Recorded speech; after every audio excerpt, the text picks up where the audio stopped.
Hello friends, welcome to the channel and welcome to the part 2nd of our diagrammatic explanation of chapter biological classification and plant kingdom. Now let us discuss the leftover diagrams of the mixed chapters. Now let us continue. First of all, we have with us the diagram of Selagonella. Now this is the diagram of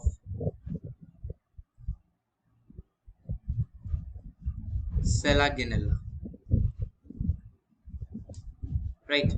So see, here these are the small leaves which you can say I am marking with red out here. See, these are the leaves which you can see here. These are the leaves here. Now roots, you have to see, these are not the roots here. These are the roots which are somewhat attached to the midrib. These are the roots. You can see there are several roots out here. Right. Now this is the main stem.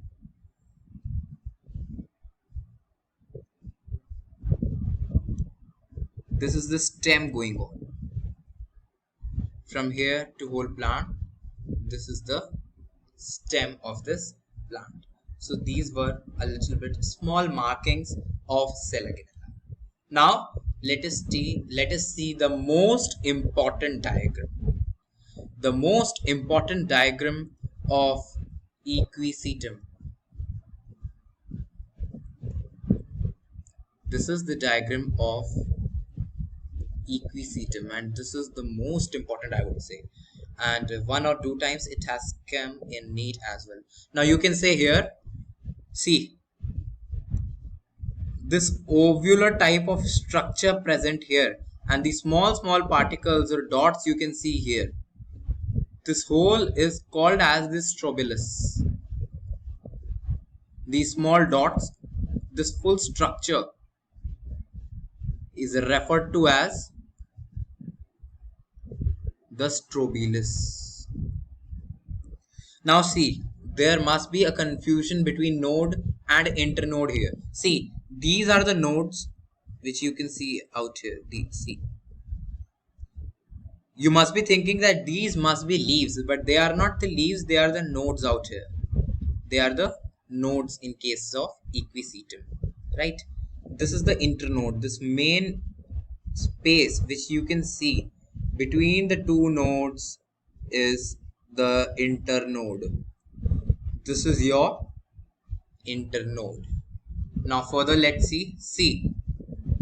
Now here what I marked was these were the nodes, but I didn't mark these.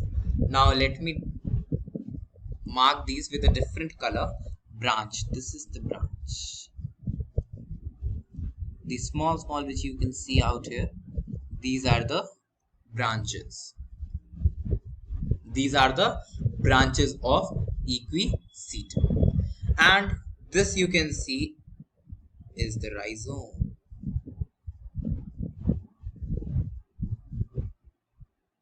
These are the roots here, but this is the rhizome, these are the roots, but this main is the rhizome. Okay, understood? Now let's move further. See, this very well most of you must be knowing. This is the fern. This is the diagram of a fern. Now basically I have taken some diagrams of plant so that if someone doesn't know about these, then he or she can identify that very easily. These are the ferns. Very basic identity of fern. You can see these small leaves. These small leaves which are present, and this somewhat seems as to be Christmas tree, a little example of Christmas tree you can say. That is why this seems to be the fern. This is the fern basically. Okay, this was a major thing. Now the diagram which we have right now, this is our This is our Salvinia.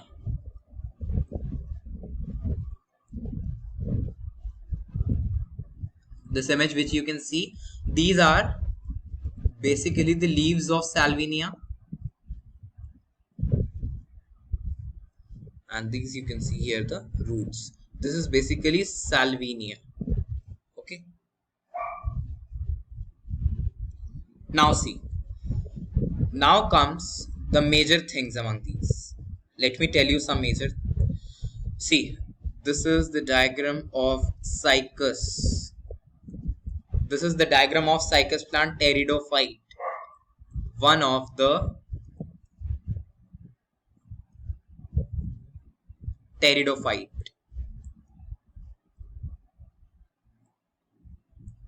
This is Cycas. Some think that it is Pinus, but there is a misconfusion, so that is why I have told that this is the Cycas. And you must have seen in bouquets as well. Here is somewhat like this type of seed like structure is present like coconut, and this is basically brown in color. This is brown in color. So this is the main identification of Cycas. Now see, this is the diagram of Pinus. Now we have the diagram of Pinus with us. See its leaves, what type of leaves are present here. It is like mercy, the leaves of mercy. It is somewhat the some kind of mercy type. So this is the basic diagram or plant of Pinus. Now comes an important plant. Now this is an important plant. Let me tell you about this. This is ginkgo.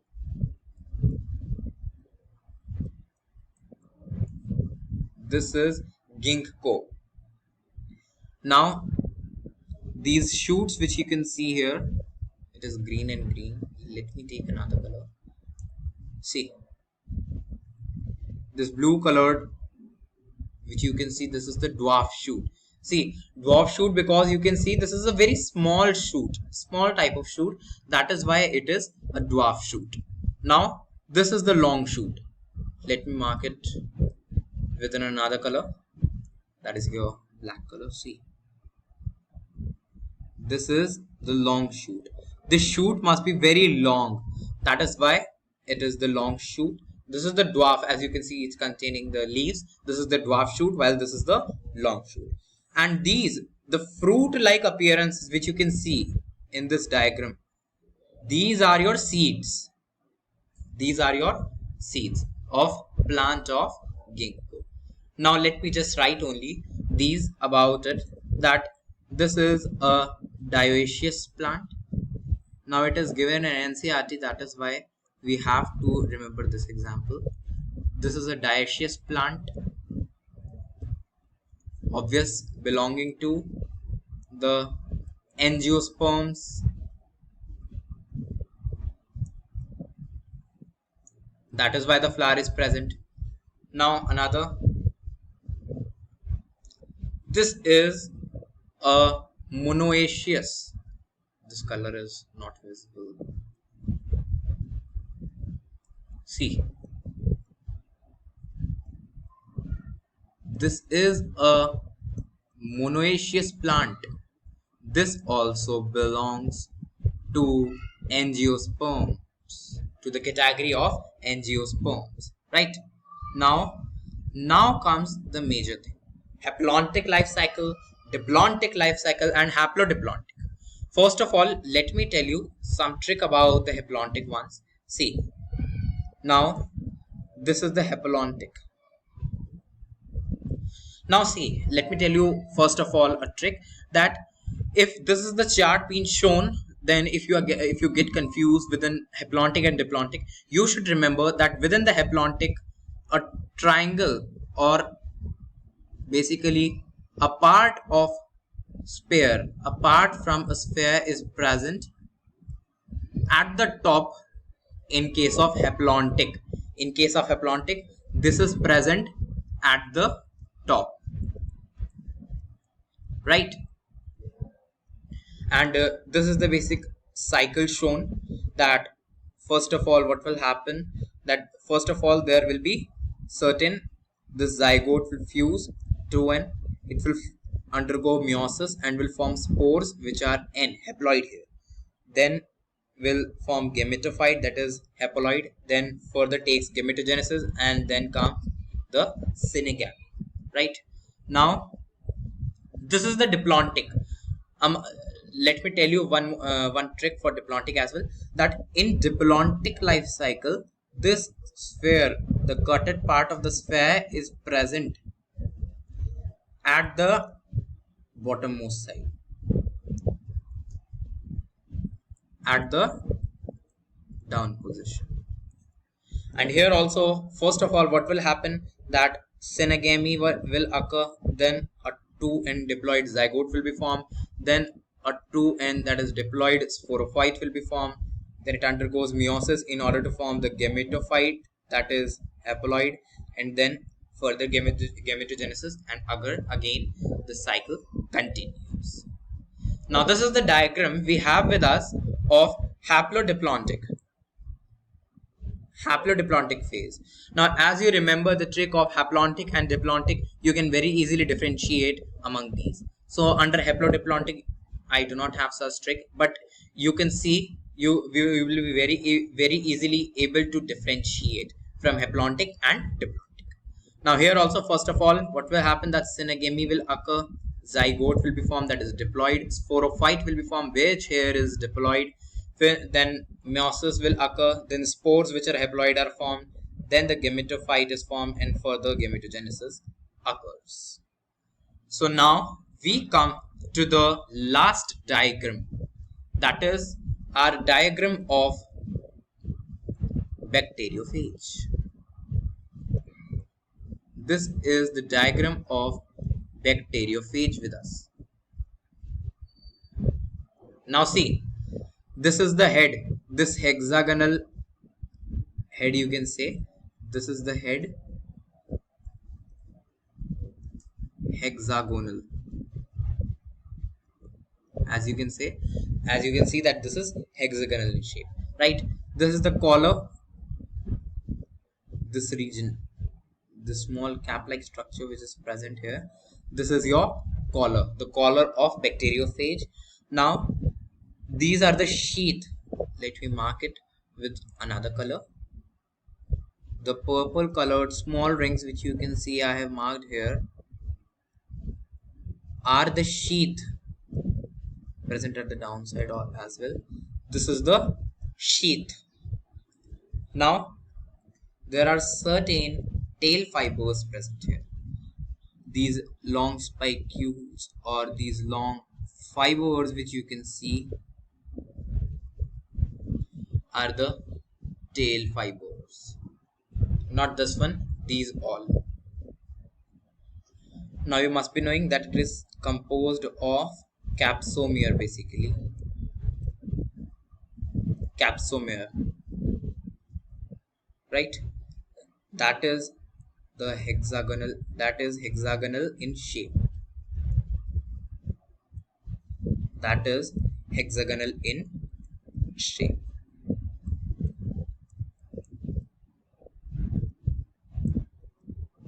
Right?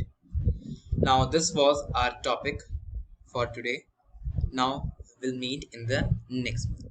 Thank you.